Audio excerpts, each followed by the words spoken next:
ونعوذ بالله من شرور أنفسنا ومن سيئات أعمالنا من يهده الله فلا مضل له ومن يضلل فلا هادي له وأشهد أن لا إله إلا الله وحده لا شريك له وأشهد أن محمدا عبده ورسوله أما بعد میرے بھائیوں سب سے پہلے تو میں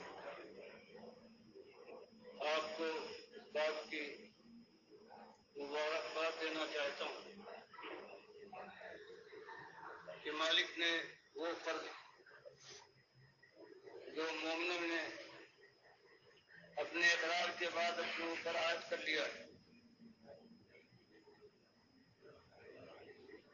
وہ فرض پورا کرنے کی توفیق عطا فرمائی اور مجھے کبھی امید ہے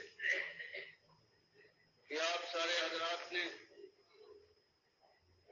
روزہ اس طرح سے رکھا ہوگا جیسے کہ اللہ نے بیان فرمایا ہے اور اللہ کے نبی صلی اللہ علیہ وسلم نے اس کی تشریح فرمائی ہے کہ من صام رمضان ایمانا و احتسابا غفر له ما تقدم من ذنبه کہ مالک کے یہاں گناہوں کی معافی اور پروردگار کی طرف سے اجر صرف اس کے حصے میں آئے گا رمضان کے مہینے میں جو روزہ تو رکھتا ہے لیکن پوری ہوشیاری کے ساتھ اور دو شرطیں یہ ہے کہ ایمانہ پہلی شرط یہ ہے کہ اس کا ایمان پوری طرح سے خالص ہو اس میں کوئی لوث اور کوئی نقص نہ ہو وہ احتسابہ اور دوسری چیز جو لازم ہے وہ یہ کہ ثواب سمجھ کر کہ مالک نے اپنے غلام کو حکم دیا ہے کہ میں جس وقت جو اشارہ کر دوں اس پر عمل پیرا ہو اس کا میں اجر دوں گا انعام دوں گا اور کوئی شخص یہ بات سمجھ کر روزہ رکھتا تو مجھے آپ سے یہ کبھی امید ہے کہ اللہ نے چاہا تو آپ کا روزہ انہی شرائط کی پابندی میں ہوگا اور امید ہے کہ پروردگار اس کا اجر دے گا اور یہی بات حدیث میں بخاری اور مسلم کی حدیث میں آئی ہے کہ من قام رمضان ایمانا و احتسابا جو نماز پڑھتا ہے یہ تطوع اور تراویح کے نام سے پکاری جاتی ہے یہ بھی ایمان اور احتساب کے ساتھ اگر کسی نے ادا کر لی تو اللہ اس کے پرانے خطاؤں کو معاف کر دے گا اور یہی حال ہے من قام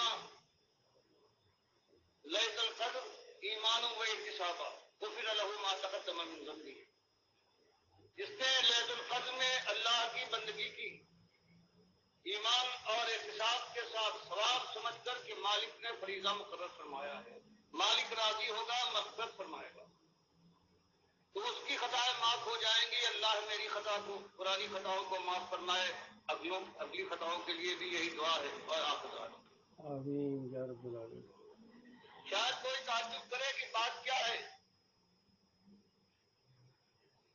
یہ بھی روزوں کی تعریف کرتے ہیں اور ہر جگہ ہر ممبر اور محراب سے روزوں کا ذکر آتا ہے نماز کی یہ بھی تلقین کرتے ہیں اور دوسرے مجھے پیچھے نہیں ہیں ان سے یہ بھی بتاتے ہیں کہ کلمہ وہی ہے لا الہ الا اللہ محمد رسول اللہ بتاتے ہیں کہ کلمہ وہی ہے لا الہ الا اللہ محمد رسول اللہ اور کوئی ہمیں اس کے خلاف نہیں بتاتا تو یہ سب مل کر ایک کیوں نہیں ہوتے چلو اور کوئی ضد کرے تو آپ کیوں ضد فرماتے ہیں آپ کیوں لوگوں کے ساتھ مل کر جب بات ایک ہی ہے تو اس کے بعد کیوں مل کر کوشش نہیں کرتے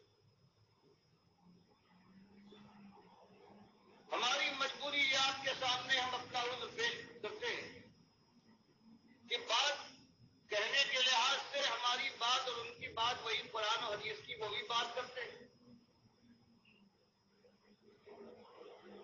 لیکن بنیاد ہے جس کے اوپر ہر جگہ پروردگار عالم نے یہی بات کہی ہے کہ ایمان کے ساتھ اگر عمل ہوگا تب عمل کی قیمت ہے، مجرد عمل اگر ایمان سے خالی ہو تو اس کی کوئی قیمت ہماری نگاہ میں نہ اٹھے گی۔ یہ ہمارا جرم کہیے یا اس کو کوئی اور نام دے لیجیے کہ اسی بات کو ہم اعلان کے ساتھ کہنا چاہتے ہیں کہ یہ ساری نمازیں، یہ سارے روزے، یہ حج و زکات، جو امت کی اکثریت آج دنیا میں سب سے زیادہ عبادت کرنے والی امت اگر ہے تو یہی ہے، تو اس سے یہی کہنا ہے کہ تمہارے اوپر اللہ نے، جو تمہاری عام کیفیت ہے، اللہ نے تم پر کوئی عبادت فرض نہیں کی، جو تمہارے ایمان کی کیفیت ہے، بات وہی قرآن و حدیث کی ہے۔ ہم ذرا صفائی کے ساتھ بات کو سمجھا کر کھول کر بیان کرتے ہیں، تم بالکل آزاد ہو، مالک نے تمہاری اکثریت پر کوئی عبادت فرض نہیں کی، کیونکہ مالک ایسا غیرت والا ہے، وہ فرماتا ہے ان الصلاۃ کانت علی المؤمنین کتاب موقوتا، نماز کو سب سے بڑا عمل تم سمجھتے ہو ہے، لیکن ہم نے کسی پر نہیں فرض کیا سوائے مومن پر، یعنی اگر تمہارا ایمان صحیح ہے، صحیح معنوں میں تم ایماندار ہو تب تم مکلف ہو، ورنہ ہم نے تمہارے اوپر یہ رحمت نہیں ڈالی ہے کہ نماز 5 وقت کی ہے، نماز میں اپنا جا کے وقت بھی برباد کرو اور اپنے روزگار میں جا کے اس کے اندر رکھنا ڈالو۔ یہی مالک نے فرمایا یا ایھا الذین آمنوا کتب علیکم الصیام، کہ ایمانداروں تمہارے اوپر روزہ فرض کیا گیا ہے، یہ سب کے اوپر نہیں، سب کے اوپر تو آپ ہماری بھڑک رہی ہے وہ سب پر ہے، لیکن تمہارے اوپر جو خالص مومن ہو، بس ہماری غلطی کہو، ہمارا جرم کہو، ہمیں دوش دو کہ ہم نے اسی بات کو کھول کر ہاں کے پکارے کہہ دیا ہے کہ تمہاری اکثریت پر جب تک تم ایمان نہ لاؤ اس وقت تمہارے اوپر کوئی چیز فرض نہیں ہے، مزے کرو، کیوں برباد کرتے ہو اپنی جان کو کہ عاملۃ ناصبہ تصلی نارا حامیہ، عمل بھی کرو، تھک بھی جاؤ اور اس کے بعد جہنم کی آگ میں جھونک دیے جاؤ، کچھ مزے بھی نہیں اڑاتے۔ یہ ہمارا کہنا ہے اور یہ سیدھی بات ہے، کھلی بات ہے کہ ہم تمہارے سامنے کہتے جہاں آج تم مسالک میں بٹے ہوئے ہو، اس ملک کے اندر کوئی شاید ہی ایسا ہو جو ان مسلکوں سے الگ ہو، کوئی اپنے کو دیوبندی کہتا ہے، کوئی کہتا ہے ہم بریلوی ہیں، کوئی کہتا ہے میں لہری سے، کچھ شعبے پائے جاتے ہیں اور کچھ حنبلی ہو سکتے ہیں، لیکن ان کی تعداد اس لائق نہیں ہے، تو ہمارا یہی ان سے کہنا ہے کہ تم دیوبندی ہو، میرے بھائیوں بتاؤ ایک دن بھی کبھی تم پر ایمان کا کوئی وقت آیا ہے؟ ہم اہل سنت والجماعت اپنے کو بریلوی کہتے ہو، ہم کہتے ہو تمہارا جہاں سے تمہاری ابتدا ہوئی ہے، دیوبند سے تم شروع ہوئے ہو، قاسم نانوتوی صاحب ہیں، عبدالرشید اس کے گنگوی ہیں، جتنے گزرے ہیں تمہارے اشرف علی تھانوی، کفایت اللہ، امداد اللہ، جتنے ہیں کسی ایک کو نہیں، تم اپنے کو بریلوی کہتے ہو، جتنے تمہارے بزرگ گزرے ہیں، تم اپنے کو اہل حدیث کہتے ہو، جتنے تمہاری اس تاریخ میں یہ 100 برس کا معاملہ ہے، تینوں کا 100 برس کا معاملہ، اسی کے پیچھے میں اور اس سے زیادہ نہیں ہے، تو تمہارے یہاں تمہارے بانی اگر دیوبند کے ہیں تو وہ یہ کہتے ہیں کہ نبی صلی اللہ علیہ وسلم کو موت نہیں آئی، آپ کی روح خارج نہیں ہوئی آب حیات سے، دل میں ہے، آپ کی روح باہر نہیں نکلی، اور جیسے میں نے عقیدے دکھائے فوٹو کے ذریعے سے. خلیل صاحب نے جو بذل المجہود کے شارح ہیں ابو داؤد کے، کتنے بڑے ان کے امام ہیں دیوبندیوں کے، انہوں نے سارے فتوے جمع کیے، پاکستان اور عرب ممالک کے، کتاب چھاپی، تو ان کے وقت سے آج تک جو دستور ہے، جو ثبوت ہے کہ سارے دیوبندیوں کا یہ عقیدہ ہے کہ اللہ کے نبی صلی اللہ علیہ وسلم اس قبر میں زندہ ہے، صرف نماز روزے کے مکلف نہیں ہیں، باقی ان کی زندگی دنیاوی زندگی ہے جیسے دنیا میں تھے، اور اس کے ساتھ ساتھ زور کے ساتھ یہ زندگی دنیاوی ہے، برزخی نہیں ہے. تو بتاؤ بھائیوں، تم میں اگر کوئی ایسا اٹھ کر کھڑا ہو جائے کہ میں دیوبندی نہیں رہا ہوں، میں مسلم تھا، میں نے قرآن و حدیث کو مانا ہے، ٹھیک سر آنکھوں پر تم مان سکتے ہو، تم کہہ سکتے ہو، ورنہ تمہارا یہ کہنا کہ ہم پر نماز ہم نے پڑھی ہے، روزے رکھے ہیں، تو مالک فرماتا ہے کہ وہ من یکفر بالطاغوت ویؤمن باللہ فقد استمسک بالعروۃ الوثقی لا انفصام لها. تم اپنے ان کو بناتے ہو اپنا پیشوا، اللہ کی کتاب کے خدا صاف فیصلہ دیا ہے اور تم بجائے اس کے کہ اس کا کفر کرو، تم نے مان لیا ہے جو کچھ انہوں نے کہا ہے اور خود فخر محسوس کرتے ہو اپنے کو اس مسلک سے انتصاب کرنے کا اور منتسب کرنے کا. تو بتاؤ اللہ کے بندو، انصاف کے ساتھ کہو، کیا تمہارا مالک ایسا ہے، اس کی یہ حیثیت ہے کہ تمہارا کوئی بڑا کوئی امام جب چاہے اس کے قرآن کو قلم کر دے، جب مرضی آئے اس کے نبی صلی اللہ علیہ وسلم کی بات کو رد کر کے اپنی بات چلا دے؟ تو طاغوت کون سے ہوتے؟ بتاؤ طاغوت کیا ہوتے؟ اور اللہ قرآن میں فرمائے ابھی وہ زمانہ نہیں آیا تھا جنگ کا. سورہ نحل میں مالک فرمائے کہ تمہارا یہ ایمان خالص لا الہ الا اللہ محمد رسول اللہ کہہ دینا، یہ ہماری نگاہ میں معتبر اس وقت تک نہیں ہے جب تم لات اور عزا اور منات کا انکار نہ کرو. یہی کہا گیا کہ کوئی اہل کتاب عیسائی ہو، اگر وہ کلمہ پڑھتے تو اس کا کلمہ معتبر نہیں ہے جب تک وہ یہ نہ کہے کہ میں حضرت عیسیٰ کو اللہ کا بیٹا نہیں مانتا، اللہ کا نبی مانتا ہوں، کلمہ مانتا ہوں. اور یہی فرمایا کہ جب کبھی میں نے کوئی رسول بھیجا ہے اس نے یہی بات پہلے کہی ہے، کبھی ڈھکی چھپی بات نہیں رہی کہ اللہ کو مانتے ہو خوش آمدید، لیکن جان لو کہ اس کے بعد جو طاغوت ہیں ان کا انکار کرنا پڑے گا. اب دو کی غلامی تو نہیں کر سکتے. اس نے تمہارے مالک کو جھوٹا کہا ہو، مالک کی کتاب کو رد کیا ہو، وہ تمہارا دشمن ہو سکتا ہے، دوست تو نہیں، ولی تو نہیں ہو سکتا. اگر تم اسے ولی بناتے ہو تو مالک فرماتا ہے والذین کفروا اولیاءہم الطاغوت، کہ کافروں کے طاغوت ولی ہوتے ہیں. تو کوئی مومن کبھی اپنی زبان سے نہیں کہہ سکتا کہ یہ ہمارے ولی ہے، یہ ہمارے بڑے، ہمارے امام ہیں، جنہوں نے اللہ کی بات کا انکار کر دیا، اللہ کی بات کی بجائے اپنی بات پیش کی اور آج تک دنیا اس کو مانتی چلی آ رہی ہے. تو ایک یہ طاغوت نہیں، طاغوت سے کوئی بڑی چیز یہ ہے. تو ہم یہ بات کہتے ہیں تم سے کوئی لڑائی نہیں سوائے ایک اپنے مالک کے سلسلے میں. تم بھی اسی کے پیدا کیے پیدا ہوئے ہو، ہم کو بھی اسی نے پیدا کیا ہے، تم کو بھی کھلایا ہے، ہمیں بھی کھلا رہا ہے. تم سے پہلے جو گزرے ہیں ان کا وہی داتا اور دستگیر اور خالق اور مالک وہی تھا. سب کچھ اس نے دیا ہے. اس کا کوئی وقار تمہاری نگاہ میں ہونا چاہیے. اس کا کوئی بندہ ہو، وہ نبی کیوں نہ ہو، وہ حق نہیں دیتا.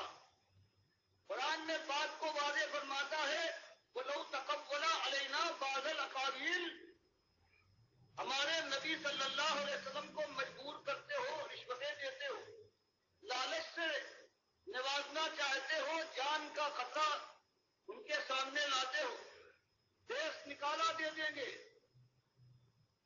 کیا چاہتے ہو؟ یہی کہ جو ہم نے اتارا ہے اس میں کچھ ملاوٹ کر کے کچھ اس کی بات کو بنا دے، تحول آ رہی نہ کچھ اپنی طرف سے ملا دے تاکہ تمہارے دل کو شانتی مل جائے۔ جو آج تمہارے دل کے اندر جلن ہے، جب سچی بات آپ کی طرح سے لگتی ہے تم چاہتے ہو کہ یہ نہ ہو، تو فرمایا سن لو، ہمارے بقیدہ نبی ہیں، ایسی بات تو نہیں کریں گے، لیکن مسئلے کو سمجھنے کے لیے سمجھ لو۔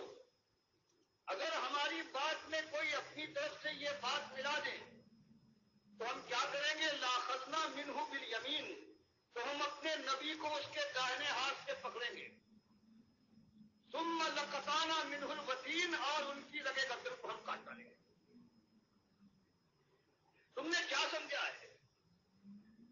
خالق اور مخلوق کے فرق کو تم نے مذاق سمجھا ہے؟ یہ ہمارے نبی ہے، قرآن فرماتا ہے اگر یہ کریں اور تمہاری شہر پر تم کو خوش کرنے کے لیے اگر انہوں نے یہ بات کی تھی،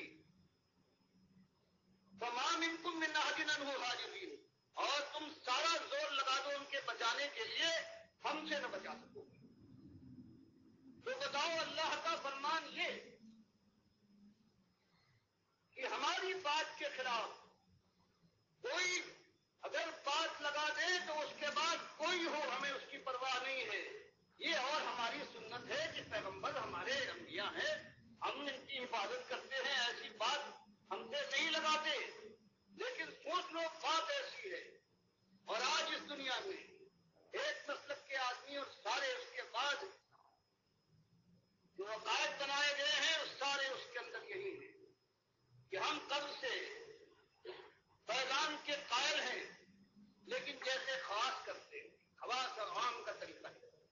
خالص وہ قبض پرستی کا شرک جس سے نبی صلی اللہ علیہ وسلم نے بستر مرگ پر ڈرایا تھا کہ دیکھو تم نہ کرنا، اپنے بزرگوں اور اپنے نبی کی قبر کو تم سجدہ گاہ نہ بنانا، یہ جڑ تھی۔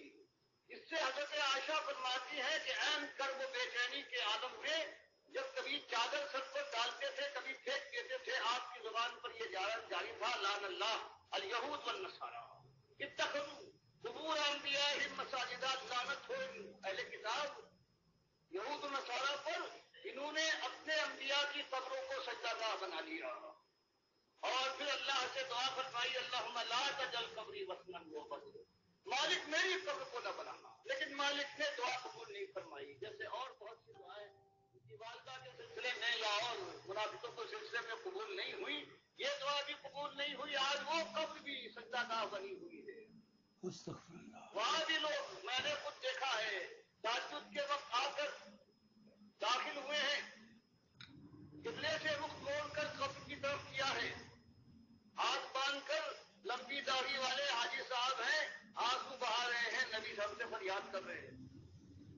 یہ خاص اس کے اندر اس قبر کو، اس کے اوپر یہ کلش بنا ہے اور یہ گنبد لگایا ہے 700 سال کے بعد، اور سب نے اس کو مان لیا ہے، آج بھی جو ہے اس کے رکھوالے بن گئے ہیں۔ حالانکہ اللہ کے نبی صلی اللہ علیہ وسلم فرماتے ہیں کہ کوئی چیز نہ ہونا چاہیے، نہ قبر پختہ ہو اور نہ اس پر کوئی عمارت بنے۔ آج کس میں ہمت ہے کہ اپنے نبی کی بات کو نافذ کر کے یہ کام کر سکے؟ اس لیے کہ دنیا کا مزاج بدل گیا، اب ان کی پسند ہے، اب اللہ اور نبی صلی اللہ علیہ وسلم کا کہا نہیں چلتا۔ اب دنیا میں ان کو اس لیے کہ ہزاروں ان کے اٹھانے والے ہیں، بڑے بڑے ائمہ ہیں، کتنے علماء دین ہیں، وہی کہتے ہیں یہی بات صحیح ہے۔ تو پہلی بات تو یہ ہے، ایک کا میں نے ذکر فرما کیا، دوسرے لوگ جو آج یہاں اس امت کے اندر ہے، اگر کوئی سلسلے سے ان کا تعلق ہے، اگر کہیں دینداری کی خوشبو ہے ان کے اندر، تو بہرحال کہیں نہ کہیں لگے ہوئے۔ دوسرا گروہ جو ہے ان کے بانی رضا احمد رضا خان صاحب، یہ سب مانتے ہیں کہ ہاں زندہ ہیں، اور کہتے ہیں ازواج مطہرات بھی آپ کے پاس پیش ہوتی ہیں اور آپ رات ان کے ساتھ گزارتے ہیں۔ دو گروہ یہ ہو گئے۔ امت کا جو ہمتیوں کا سب سے بڑا یہاں پر اجماع ہے، اور ان کے دو گروہ ہیں، دونوں گروہوں کا یہ ماننا۔ غیر مقلدین اس سے آگے بڑھ گئے،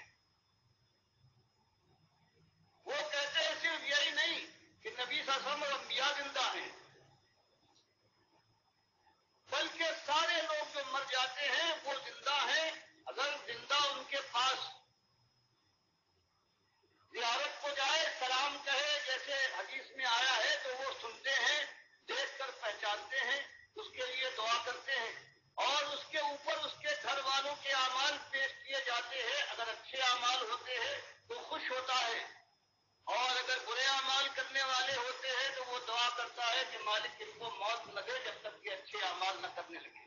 تو اس قبر میں پہنچنے کے بعد زندہ نہیں بلکہ زندوں سے زندہ ہے۔ زندہ تو بیچ میں مٹی کا پردہ ہے، وہ نہیں دیکھ پاتا، لیکن وہ ہے، وہ دیکھتا بھی ہے، سنتا بھی ہے، کچھ بھی ہوتا ہے، دعائیں بھی کر رہا ہے۔ یہ ہے اہل حدیث کا اور امام احمد کا، امام ابن تیمیہ کا، ابن قیم کا، ابن کثیر کا، ابن حجر کا، جتنے بڑے بڑے عالم مانے جاتے ہیں، کچھ کے میں نے فوٹو آپ کو دے دیے ہیں، وفات النبی کی کتاب آپ کو یہاں مل جائے گی، ان کے فوٹو دکھا دیے ہیں۔ تو بتائیے اگر یہ مسئلہ ہو جائے کہ شرک کی جو بنیاد ہے اس کے ذریعے سے شرک پھیلتا ہے، اور شرک کی بنیاد کیا ہے کہ مرنے والا مرا نہیں، زندہ ہے، دیکھتا ہے، پہچانتا ہے، خوش ہوتا ہے، منت مانو، نظر چڑھاؤ، پھر اگر اس کے پاس خود طاقت نہیں ہے تو وہ سفارش کرے گا، اس کی سفارش ایسی تیر بہدف ہے کہ مالک ڈال نہیں سکتا، ایسا وہ محبوب اور ایسا وہ ڈالتا ہے۔ یہی بنیاد ہے۔ ہم نے کیا کیا ہے کہ بھری بزم راز کی بات کہہ دی، ہم نے یہ کھول کر اعلان کیا ہے کہ مالک کے سامنے جانا ہے، اس نے ہمیں پیدا کیا، اس نے ہمیں کھلایا پلایا، وہ ہم کو موت دے گا، وہ ہم کو اٹھائے گا، اور اس کے بعد حساب و کتاب کے بعد یا تو ہماری بدقسمتی ہے کہ آپ سے تعاقبہ پیش آ جائے، اور اگر خوش نصیبی ہے اللہ اسی خوش نصیبی سے سرفراز کرے تو ہمیشہ کی جنتیں ہیں، اللہ کی خوشبودی ہے اور ہمیشہ کی خوشحالی ہے۔ ایک اس بات کو ہم نے پیش کر دیا، اور اسی نقطے کو سمجھیے کہ مالک کے یہاں سے جو آتا ہے وہ یہ نہیں کہ ایمان سے لے آؤ لا الہ الا اللہ محمد رسول اللہ ہے، بلکہ مالک آزماتا ہے کہ تم اپنے ایمان میں کتنے پختہ ہو۔ اگر اللہ کے ساتھ یہ وعدہ کرنے کے بعد دنیا سے ڈرتے ہو، کسی اور نے اللہ کے خلاف اللہ کی کتاب کا انکار کر کے ٹنکوں کے چوٹ کے اوپر آواز نکالی ہے، دنیا نے مانا ہے، تو تم ماننے کو تیار نہیں ہو تو اور کافی کیا ہے؟ اس کے علاوہ بتا دیجیے اور کیا چیز ہے؟ اور اس سے آگے بھی اسی لیے مالک نے سورہ نحل میں یہ بتایا کہ اس سے اجتناب کرو طاغوت سے، وقت گزرا ہے۔ سورہ بقرہ میں اس کو اور تیزی کے ساتھ اور شدت کے ساتھ کہ وَمَن يَكْفُرْ بِالطَّاغُوتِ وَيُؤْمِنْ بِاللَّهِ فَقَدِ اسْتَمْسَكَ بِالْعُرْوَةِ الْوُثْقَىٰ لَا انفصام لَهَا۔ اب اور اس کے اندر شدت آئی کہ اجتناب نہیں، اب طاغوت کا کھلے کفر کرو، انشاءاللہ۔ اور اس طرح سے ساری جو مصیبتیں آئی ہیں صرف جوان مردوں پر آیا کرتی ہیں جو اس ہمت کے ساتھ اپنے مالک کی غلامی کا نعرہ لگائیں اور خلوص کے ساتھ ثابت کر دیں، پھر کہیں اللہ بھی ان کو آزماتا ہے اور پھر پروردگار کی سنت پوری ہوتی ہے۔ باقی جو میل ملاپ کر لے، جو سب کو خوش رکھنا چاہے، اپنے مالک کو بھی اور مالک کے ان غلام دنیا والوں کو بھی خوش کرنا چاہتا ہے، وہ کبھی یہ بات نہیں کہہ سکتا۔ پھر زمانہ اور گزرا ہے، مالک نے اور کھول کر کہا کہ الذین آمنوا یقاتلون فی سبیل اللہ۔ اب صرف زبان نہیں، اب تو قتال کا معاملہ ہونا چاہیے۔ اب اللہ کی راہ میں تم قتال کرنے والے بنو، اگر وہاں تک نوبت پہنچ گئی ہے تو اللہ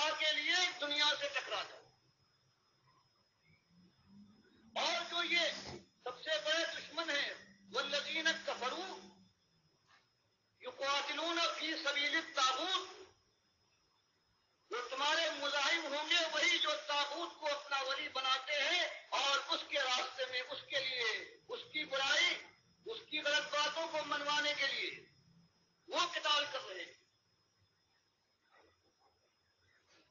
تو پھر فرمایا کہ پھر جنگ کرو. یہ اولیاء شیطان ہیں. اولیاء شیطان ان قید شیطان کان ضعیفا. کچھ پرواہ نہ کرو کیونکہ یہ شیطان، یہ طاغوتوں کے ماننے والے، یہ شیطانی فوج ہے. چاہے تم اپنے وسائل کو کم پا رہے ہو، ان کی تدبیریوں اور چالاکیوں کو دیکھ کر سہمے جاتے ہو، لیکن نہیں، ان کا مقابلہ کرو. ان کی تدبیریں ہیں، یہ انتہائی ضعیف ہے. پروردگار ان کے کار و بار بکھیر دے گا. یہی بات میں آپ کے سامنے لانا چاہتا ہوں. کتنے آپ کے حضرات ہیں جو مدتوں سے یہی باتیں سنتے آئے ہیں، لیکن افسوس ہے کہ بعض حضرات ابھی تک ہمارے فرق کو اور ہماری قوم کے فرق کو نہیں پہچان پائے. ہم کوئی نئی بات کہاں سے لا سکتے ہیں قرآن و حدیث کے علاوہ؟ ہم تو صرف یہی کہتے ہیں کہ قرآن و حدیث کو مان لو، اور اس کے خلاف کوئی بھی آتا ہے جو اس کے خلاف کہتا ہے اس کو چھوڑو اور سمجھاؤ. نہ مانے اس سے کفر کرو، اور اگر موقع آ جائے تو اس کے خلاف جنگ آزما ہو، ساری تدبیریں اختیار کرو. یہ میرے پیارے بھائیو، یہ مخلصانہ اور مجاہدانہ آواز ہے ڈاکٹر مسعود الدین عثمانی رحمۃ اللہ علیہ کی. یہاں میں نے وہ تقریر روک کے چند باتیں آپ سے عرض کرنا چاہتا ہوں کہ ڈاکٹر مسعود الدین عثمانی رحمۃ اللہ علیہ کی دعوت توحید کا گویا یہ مرکزی نقطہ ہے، لب لباب ہے، نچوڑ ہے کہ اصل بات یہ ہے. اور اس کے بعد یہ بڑے زور دے کے کہا کہ دیکھو کتنے حضرات ہیں جو کتنے عرصے سے ہمارے ساتھ چل رہے ہیں، لیکن ابھی تک وہ یہ بھی نہیں سمجھے کہ میں کہنا کیا چاہتا ہوں. تو اسی وجہ سے کچھ لوگ ساتھ تو ملے تھے، لیکن اس روح کو وہ نہیں سمجھ پائے ہیں. پھر ان کے اندر یہ شرک بھی آ گیا، خاص کر محمد حنیف کے اندر، سعید احمد کے اندر، اور کتنے لوگ ہیں انہوں نے محمد حنیف کا ساتھ دیا ہے ڈاکٹر عثمانی رحمۃ اللہ علیہ کے مقابلے میں، خاص کر سجدہ تعظیمی کے حوالے سے جو ان کے اندر شرک آ گیا ہے اور اس میں اب بڑھتے چلے جا رہے ہیں. یہ ایسا شدید شرک ہے. اور اس تقریر کا مرکزی نقطہ ہی گویا یہی ہے کہ دیکھو کوئی آ جائے اللہ کے خلاف، جس نے بھی بات کہی ہے، اللہ کی کتاب کو پیچھے کر کے اپنی بات چلانی چاہیے، وہ طاغوت ہے. اور ان طاغوتوں کو جو اپنا امیر مانے، اپنا لیڈر مانے، اپنا رہبر مانے اور علماء مانے اور ان کی عزت کرے، دلوں کے اندر عقیدت رکھے، وہ طاغوت کا پجاری ہے. کوئی مومن یہ انداز نہیں اختیار کر سکتا ہے. تو یہ بہت ہی زبردست بیان ہے. اگر یہ تقریر یا اس طرح کی دوسری تقاریر ڈاکٹر عثمانی رحمۃ اللہ علیہ کی نہ ہوتی تو ان طاغوتوں کی خبر لینا یہ بہت مشکل کام تھا. اور خاص کر یہ محمد حنیف کی اور ان لوگوں کی جن کے اندر شرک آیا ہے، توحیدی بنتے ہیں لیکن شرک کے ساتھ دوستیاں اور ملاپ کرنے کے بعد یہ سمجھتے ہیں کہ اللہ تعالیٰ صرف ان کو توحیدی کہنے کی وجہ سے توحید کے اوپر چونکہ آئے تھے کچھ عرصہ. تو ڈاکٹر صاحب نے یہ بھی کہا ہے کہ کوئی ایک دن ایک لمحہ بھی تمہارے اوپر ایمان خالص کا آیا ہے؟ بتاؤ. یہ بریلویوں کو بھی بات کہی گئی، دیوبندیوں کو، اہل حدیثوں کو، اور آج یہ بات پوری طرح حنیف اور ان کے ٹولے کے اوپر یہ بات پوری طرح فٹ آتی ہے کہ کوئی ایک لمحہ بھی تمہارے اوپر آیا ہے صحیح ایمان اور اس پر قائم رہے ہو، ایمان کے بعد پھر کافر و مشرک بن گئے ہو، طاغوت بن گئے ہو. تمہارا کام تھا طاغوت کا کفر کرنا، اور کفر بالطاغوت کی بنیاد کے اوپر دعوت اٹھنے والی یہ جماعت یہ پھر طاغوتی انداز اختیار کرے اور طاغوتوں کو اپنا، اور امیر جب ان کا طاغوت بن جائے تو اس کے پیچھے چلیں آنکھیں بند کر کے. تو انہوں نے کیا دین کو سمجھا ہے، ایمان کو سمجھا ہے؟ یہ وہ بات سمجھے ہی نہیں ہے جو ڈاکٹر عثمانی رحمۃ اللہ علیہ کہنا چاہ رہے تھے. بہت تھوڑے لوگ ڈاکٹر صاحب کے ساتھی رہ گئے ہیں، لیکن ہم تعداد کی پرواہ نہیں کرتے، نہ وسائل کی. ہمارا مالک بڑی طاقتوں والا ہے، بڑی قدرت والا ہے. یہ ایمان کا معاملہ ہے کہ جو آئے، کسی پر چوٹ لگے، کوئی ناراض ہو، یہ کلیہ ہاتھ میں آ گیا ہے. اب ذرا باقی تقریر پھر سنیے، ڈاکٹر صاحب کس انداز سے اس بات کو بیان کر رہے ہیں. ہمارا کہنا ہے ہمارا جرم اگر ہے تو ایک یہی جرم ہے اللہ کے بندے. اور اگر یہ خیال ہو کہ لوگوں سے بھول ہو گئی ہے، اگر مانتے ہو کہ ہاں غلطی کی ہے بڑے بڑے لوگوں نے، تو آخر سب کے لیے مانو سب سے بھولی تو ہوتی ہے، لیکن ان کو ایک عام کے لیے، عامی کے لیے کچھ موقع ہو سکتا ہے. لیکن تمہارا حال یہ ہے کہ تم کہتے ہو دنیا والوں کہ یہ علامہ ظاہر ہے، ان کے علم کو کوئی پہنچ نہیں سکتا، اور پھر وہ فرماتے ہیں اور کہتے ہیں حدیث میں یہ آیا ہے. ان سے پوچھو کہ کیا اللہ کے نبی صلی اللہ علیہ وسلم اللہ کی کتاب کو جھٹلانے کے لیے بھیجے گئے تھے؟ اللہ کے نبی صلی اللہ علیہ وسلم کو یہ اختیار ہے کہ وہ قرآن کے کسی حکم کو بدل دیں؟ کیا اللہ نے نہیں فرمایا کہ نبی کو ہم نے اس لیے بھیجا ہے لِتُبَيِّنَ النَّاسِ مَا نُزِّلَ إِلَيْهِمْ، تاکہ وہ کھول کر صاف صاف بیان کرتے جو تم کی طرف نازل کیا گیا ہے. قرآن کے صحیح معنی بتانے کے لیے آئے. اور اپنے نبی کے ساتھ کتنا ظلم ہے کہ کہا جائے انہوں نے یہ کہا ہے کہ قرآن غلط اور بات یہ ہے، اور اسی کی سچی بات سے جو صحیح روایت سے آئی ہے کس طرح نکالا تم نے غلط معنی لے کر، اپنی طرف سے معنی لے کر، جیسے خاتم الانبیاء کے لیے آ گیا، ایک گروہ نے اس کے معنی لے لیے کہ مہر لگا دی گئی. جو ان کی طرف سے ثابت مہر لگا ہوا ہے، یا یہ ہے ان کی بات کو ثابت کرنے، ان کی حمایت کرنے آئے، یہ معنی انہوں نے نکال لیے اور ختم کر دیا ختم نبوت کے. وہی حال تم نے کیا ہے. بخاری کی صحیح حدیثوں سے جس میں صحیح معنی بھی قرآن کے خلاف نہیں ہے، کسی نص سے نہیں ٹکراتے، ان معنوں کے ماننے کے بجائے تم نے اپنی طرف سے وہ معنی لیے تمہارے بزرگ بتا گئے ہیں جو قرآن کے خلاف اللہ کا رد، اللہ کی کتاب کا انکار ہے، اور تم اس پر نازا ہو. بالکل یہی بات محمد حنیف نے کی ہے سجدہ تعظیمی کے حوالے سے، حالانکہ صحیح تفسیر بھی موجود تھی کہ یہ سجدہ اللہ کو ہوا ہے.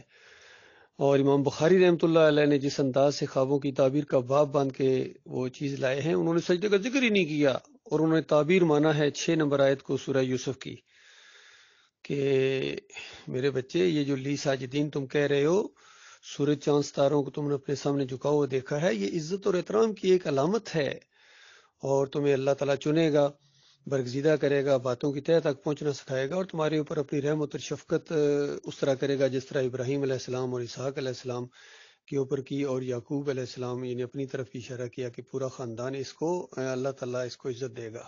تو یہ سارا معاملہ ہوا ہے، اور جب یہ سب کچھ ہو گیا، حرف بحرف یہ خواب کی تعبیر سامنے آ گئی، تو پورا خاندان اللہ کے سامنے سجدہ ریز ہو گیا. یہ تفسیر موجود تھی اس سے پہلے. امام راضی عبداللہ بن عباس کا قول لائے ہیں کہ مسجود اللہ تھا. پھر سب سے بڑی بات اس دور میں ڈاکٹر عثمانی رحمۃ اللہ علیہ نے مولویوں سے جھگڑے کرتے رہے ہیں اور فتویٰ لگایا ڈاکٹر عثمانی رحمۃ اللہ علیہ نے کہ جس کا ایمان خراب ہوتا ہے وہ اس طرح تفسیر کرتا ہے کہ یوسف علیہ السلام کو سجدہ ہوا. تو بالکل ایمان چونکہ محمد حنیف کا خراب تھا، اس وجہ سے اس نے یہ تفسیر کر کے پوری جماعت کو، اکثریت کو مشرک بنا دیا، مجاہدوں کو مشرک بنا دیا، اس پٹڑی سے بالکل اتر گیا. باقی جو بچ کے اللہ کے بندوں، ایمان کے مضبوطی دکھاؤ اور اس ایمان کی دعوت کو اور اس نعمت کی قدر کرو، اور اللہ تعالیٰ پھر آپ کے قدموں کو جمائے گا، اور مخلص اور باصلاحیت ساتھی اللہ تعالیٰ عطا فرمائے گا انشاءاللہ. سنیں حالانکہ یہ تو بہت بڑا ظلم ہے کہ حدیث کے صحیح معنی بھی ہو سکتے ہیں، لیکن تم کو ضد ہے کہ تم معنی نہ لوگے، اور اس لیے کہ تمہارے بزرگ کہیں ٹھوکر کھا چکے ہیں، تمہارے لیے لازم ہے کہ اسی مقام پر پہنچو تو تم بھی ٹھوکرا کر گرو. تو یہ ایک مسئلہ ہے، یہ ایک جنگ ہے، کھلی جنگ ساری دنیا سے اس وقت. لیکن اللہ کا شکر یہ ہے کہ گالیاں دینے والے ہیں، برا برا کہنے والے ہیں، یہ تہمت لگانے والے کہ بڑے شدید ہیں، کسی کو نہیں چھوڑا. ہم کہتے ہیں اس سے کام نہ چلے گا، تم یہ بتاؤ کہ کہاں ہم غلط کہہ رہے ہیں. کہتے ہو کسی نے اس کو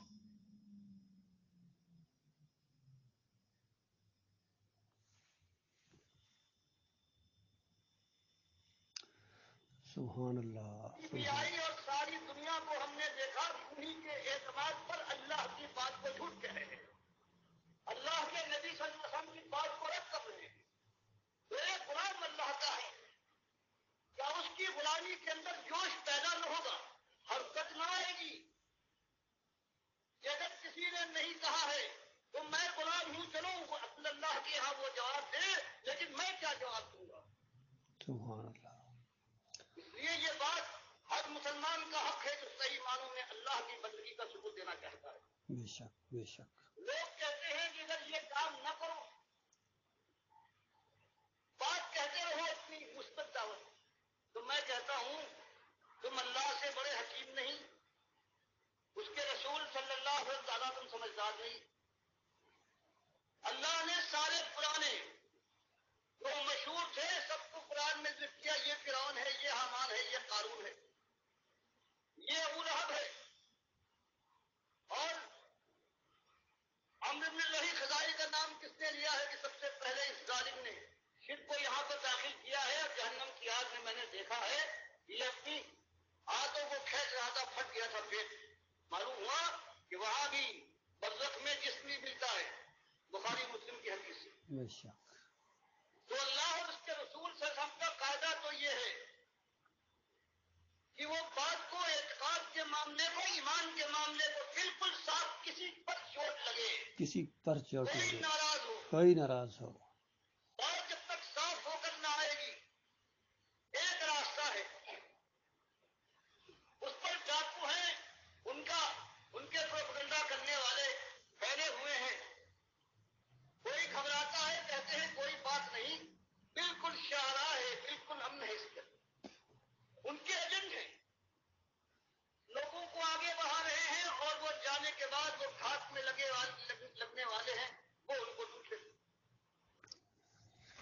یہ نقطہ بڑا قابل غور ہے میرے پیارے بھائیوں. یہ ان کے ایجنٹ ہیں، شیطان کے ایجنٹ ہیں. یہ محمد حنیف ہو گیا، سعید احمد ہو گیا، قاری خلیل الرحمان ہو گیا، عتیق الرحمان ہو گیا، منور سلطان ہو گیا.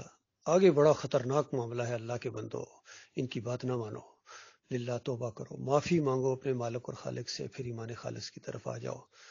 اور کہتے ہیں صبح کا بھولا شام کو گھر آ جائے تو بھولا نہیں ہوتا ہے. ابھی موت نہیں آئی ہے، اگر موت آ گئی تو اس کے بعد ہمیشہ ہمیشہ کی آگ کے اندر اتار دیے جاؤ گے.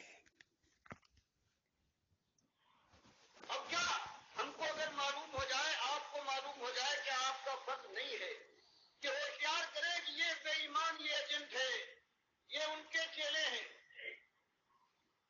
یہ ان کی طرف سے لگے ہوئے، آگے بڑا خطرناک گروہ بیٹھا ہوا ہے. اگر ہم یہی کام کریں کہ جنہوں نے ایمان پر ڈاکہ ڈالا ہے، جنہوں نے ہمارے باپ دادا کی اربوں اور خربوں لوگوں کو جہنم میں جھکوا دیا ہے اپنی بڑائی کے الزام میں اور اپنے جھوٹے نام کی وجہ سے. بے شک. اور یہ نہیں کہ وہ مر گئے تو گئے، ان کی کتابیں نہیں مری. بے دن شک. رات ہر جگہ ایک خیجان پیدا ہے، اللہ کا انکار ہے، اللہ کے نبی سب، ان کی کتابیں بند تو نہیں ہوئی، وہ نہیں مرے ہیں. سانپ کو مارو اس کا زہر بھی ختم، لیکن یہ ایسا سانپ ہے کہ مارتے جاؤ زہر پھیلتا جائے. اوئے ہوئے ہوئے. تو اگر اللہ نے پوچھا کہ ان ظالموں کے متعلق ٹھگوں کو تم جانتے تھے یہ نقطہ ہے اللہ کے اور بندو. دنیا برباد ہو رہی تھی، تمہیں خبر تھی، اور تم اس خیال سے کہ ان کے بڑے نام ہیں، دنیا ناراض ہو جائے گی، لوگ کیا کہیں گے، تم نے اس بات کو کھول کر دنیا کے سامنے کیا کیوں نہیں رکھا. تو اللہ کے بندوں، اگر آپ کوئی ہمیں تسلی بخش طریقہ بتا سکتے ہیں تو ہم اس پر سوچ سکتے ہیں. کوئی اور طریقہ اس کے علاوہ نہیں ہے. یہی اللہ نے کیا، یہی اللہ کے رسول صلی اللہ علیہ وسلم نے کیا، اور یہی پکارتے ہوئے آپ مکے کی گلیوں میں اور خانہ کعبہ کے اندر پکارتے تھے کہ انکم وما تعبدون من دون اللہ، تلاوت کرتے ہیں کہ تم اور جن جن کو تم من ظالموں کو پوچھتے ہو، سوائے اللہ نے تفسیر فرما دی کہ جو خود مومن نیک تھے ان کی بات اور ہے، کسی نے زبردستی کی ہے، جنہوں نے اپنے کو پجوایا ہے، یہ سب حسب جہنم، یہ سب جہنم کا ایندھن ہوں گے. انتم لہا واردون، اس میں داخل ہو کے ہوں گے. یہ معمولی اور ڈھیلی بات ہے. اور جب یہ بات جوامردی کے ساتھ آتی ہے، بے شک. اس کے بعد کہیں صحیح معنوں میں انسان کھٹکتا ہے، کان کھڑے کرتا ہے، سوچنے پر مجبور ہوتا ہے، اور پھر چونکہ یہ حق ہے، بے شک حق ہے، یہ حق ہے. پھر اس کو قبول کرنے والا بن سکتا ہے. اس کے علاوہ کوئی اور راستہ نہیں ہے. بے شک. ایک ہی راستہ ہے فلاح. یہ ایمان کا ہمارے تقاضا ہے. یہ ایمان کا تقاضا ہے. اسی لیے کہا گیا تھا کہ بدال اسلام غریبا وسیعود کما بدا،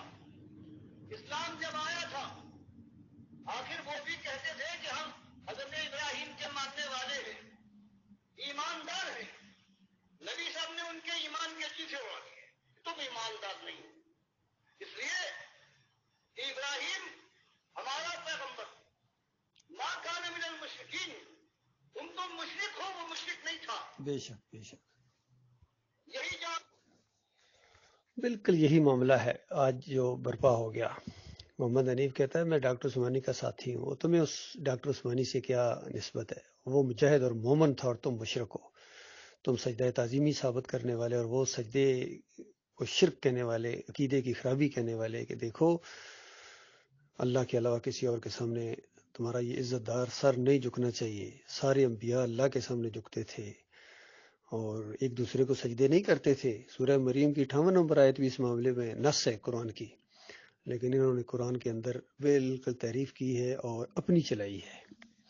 لہذا سنو کس طریقے سے کھول کھول کر بات بیان کی جا رہی ہے. مدینے میں ہجرت کے بعد یہی بات ان کے سامنے کھول کر رکھی گئی. تب یہ آشوب برپا ہوا ہے، زلزلے آئے ہیں، اور پھر وہ ساری تاریخ جو آپ کے سامنے ہے وہ دہرائی گئی ہے. اور اس کے بعد پھر کئی لوگ سمجھے ہیں، دماغ کھلے ہیں، اپنے مالک کی اصلی عزت کو پہچانا ہے. اور پھر کہیں راستہ لوگوں کی نگاہوں کے سامنے آیا ہے اور پھر چلے ہیں. پھر اللہ کے وعدے پورے ہوئے ہیں. آج اگر اس طرح سے اگر دوسری پن کے ساتھ اگر اللہ کے ساتھ اللہ کے انکار کرنے والے تابوت کا بھی آپ نے خیال کیا تو اللہ کے دوہرے بدلنے پڑیں گے. ایک تو آپ جانتے ہیں، بتا دیجیے گا. پھر دنیا میں یہ آوازیں اٹھ رہی ہیں کہ ہاں یہ تابوت تھے، چاہے تمہارے سر کے تاج ہوں لیکن اللہ کی بارگاہ سے راندے ہیں. ان کی بات نہ ماننا. وہ اپنی ذمہ داری پہچانیے. باقی ساری چیزیں وہی ہیں. تھوڑی سی یہ انداز بھی بہت ہی زبردست ہے کہ چاہے تم نے ان کو اپنا امیر مانا ہے یا ان کو بڑا مانتے ہو، اپنا لیڈر مانتے ہو، اکابرین مانتے ہو، لیکن اللہ کی بارگاہ سے راندے ہیں. کیونکہ شرک کی وجہ سے انہوں نے اپنی بربادی کا سامان خود اپنے ہاتھوں سے کیا ہے. شرک کی وجہ سے سارے اعمال اور تہجد گزاریاں اور سب کچھ اچھے اخلاق برباد ہو جاتے ہیں. خلوص کے ساتھ، بالیدگی کے ساتھ کہ نمازوں کے اندر روزہ کوئی نئی چیز آپ کے سامنے ہم کیا پیش کر سکتے ہیں جو اللہ کی کتاب اللہ نبی صاحب نے نہیں پیش کی. اس کے علاوہ کیا پیش کر سکتے؟ ہم کہتے ہیں وہی بات. اس سے پہلے یہی ہوا ہے کہ ایک پیغمبر آئے ہیں عیسیٰ علیہ السلام. ہزاروں لاکھوں کی تعداد ہے یہودیوں ماننے والے، توریت پر ایمان لانے والے جو توحید کے راستے سے ہٹ گئے تھے. جب انہوں نے آ کر یہ بات پیش کی ہے تو ایک نبی کے ساتھ کیا کیا ہے دنیا والوں نے. کتاب کے ماننے وہ کہتے ہیں کہ بھائی میں انکار کرنے نہیں آیا، میں توریت کا مصدق ہوں. جو تم نے اپنی طرف سے اس میں ملا دیا ہے اس کا میں انکاری ہوں. یہی ہمیں کرنا ہے. بے شک کہ قرآن و حدیث میں کون کس کی ہمت ہے ایک معمولی چیز کا کوئی فرق کر سکے اور وہ کافر ہونے سے کیسے بچ سکتا ہے. ہم تو صرف اگر اس کے گھروں میں آگ لگی، اس کے شہر یوں اجڑے، اس کی آبرو کے کفن تار تار ہو گئے، لیکن پھر ہمت جواب دیتی ہے کہ فلاسفے کی طرف دیکھو کیونکہ وہ ایمان کی مردانگی کہاں ہے. مالک کا کہنا یہ ہے کہ ہم ان کے ساتھ ہیں جو ہماری بات کہیں اور جم جائیں. ہم اپنے رسولوں کے ساتھ ہیں، ہم مومنین کے ساتھ ہیں. بے شک یہ روش پیدا کیجیے. دنیا کے اندر غریب اور پردیسی بن جائیے. لڑائی جھگڑے تو نہیں کہتا، ہمدردی ہو. دنیا والوں سے آپ کی طرف جا رہے ہیں، ان کو آپ سے بچانے کی کوشش کرنا ہے. لیکن وہ تعلقات، وہ محبت اور دوستی کے انداز، وہ شرمندگی کی بات میں کہو دوست سے کہیں پرانا مان جائے. لوگ بہت اچھا سمجھتے ہیں اگر توحید کی بات اور شرک کا ذکر چھوڑو گے تو مشکل پیدا ہو جائے گی. یہ نامردی ہے. اس نامردی کو نکال کر پھر اللہ اپنے مالک کے وقار کو پہچان کر کسی سے بلا وجہ حق کے خلاف کوئی بات نہیں کہنا.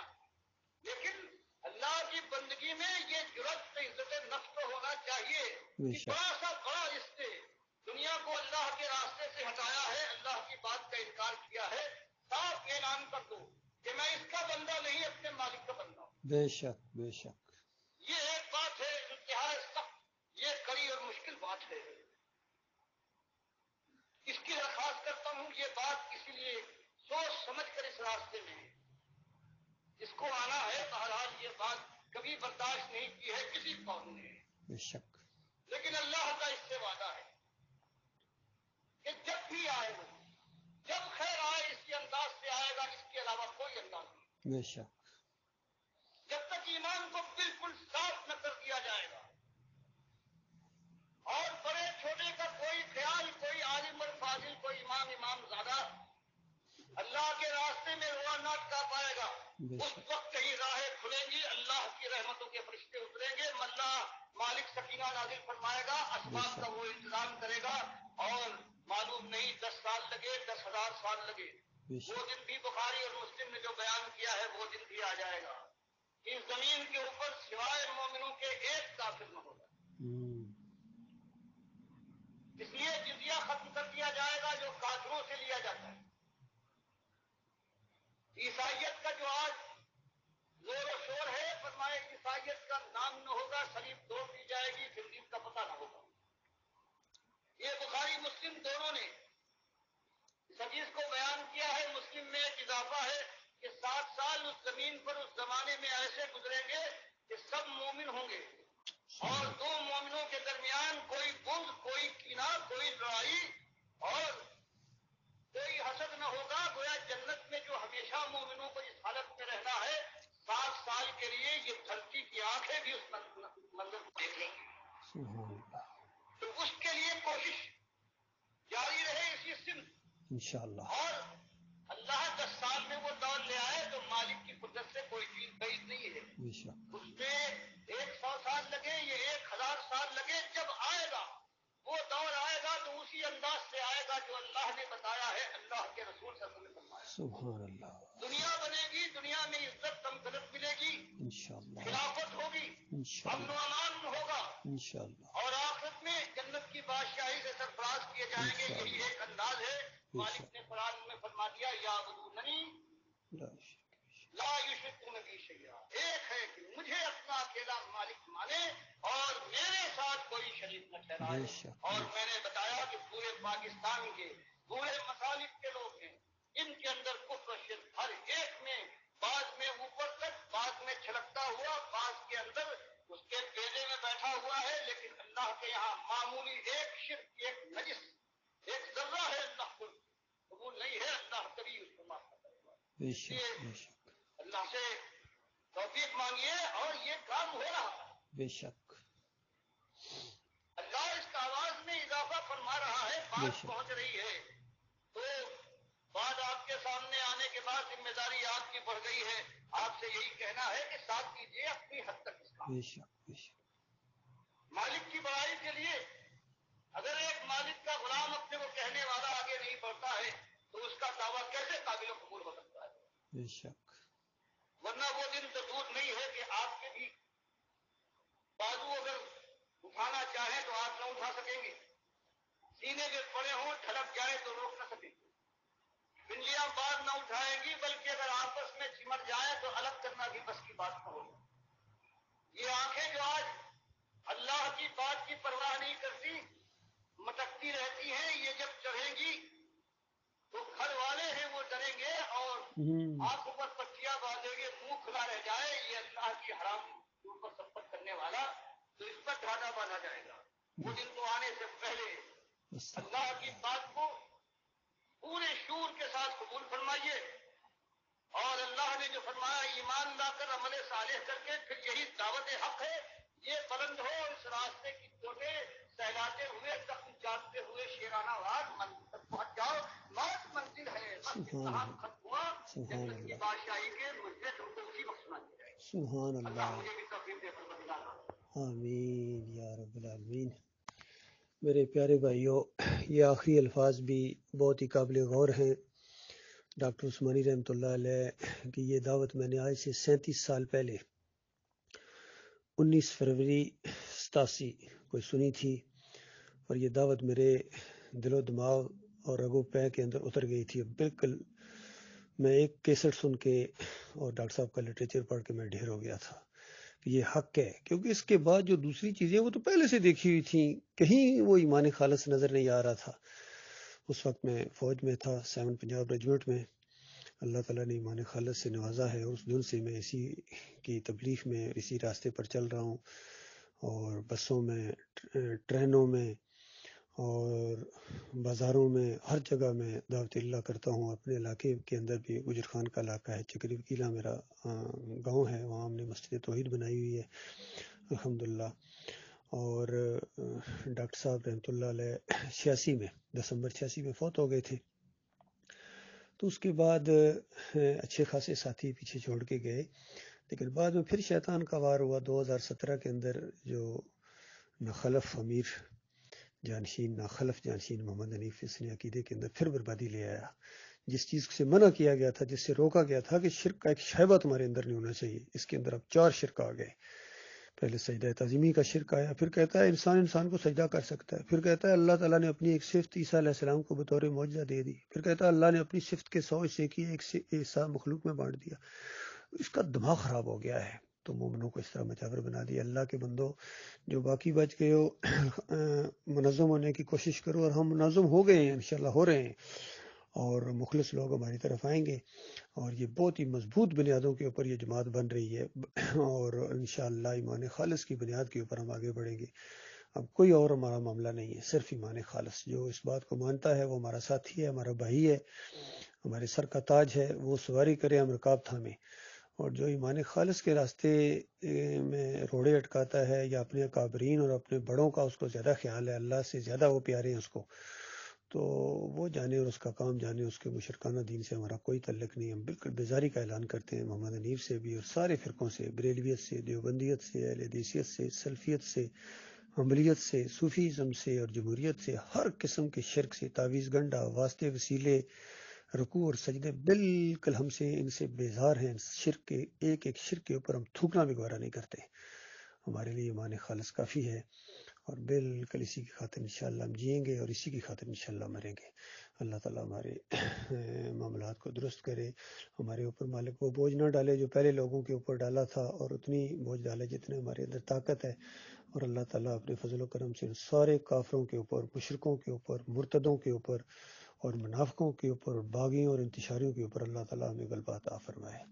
آمین یا رب العالمین.